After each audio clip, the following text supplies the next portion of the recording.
Hello everyone and welcome back to our channel. In today's tutorial, I'm going to show you how to chat on Slack.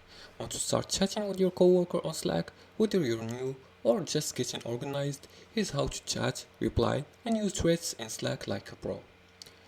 Let's start by following these few simple steps.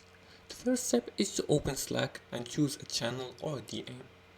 Now before you do that, if you don't already have the Slack app installed in your phone, just go to your App Store or Play Store if you're using Android and install it.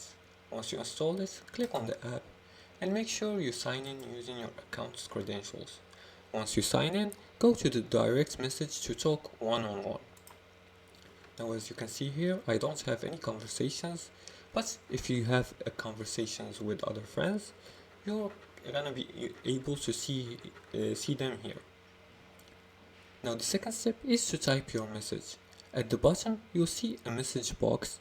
Type your message and enter send. Let's click here. Select message. Now here you're gonna choose the person you want to send the message to. You can add a description for the message, and here you're gonna write the message.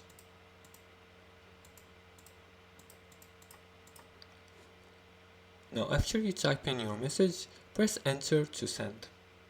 Click on the arrow here to send.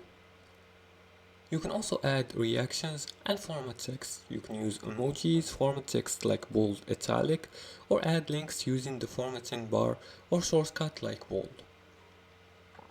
The fourth step is to start a thread.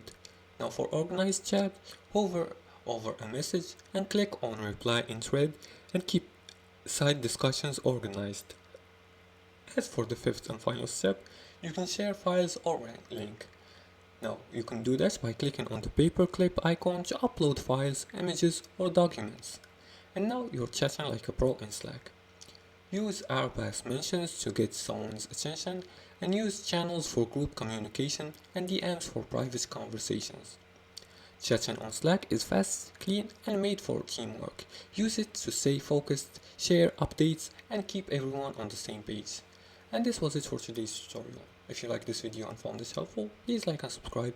Feel free to leave a comment below the video if you have further more questions about this topic. Thanks for watching and see you again in the next tutorial.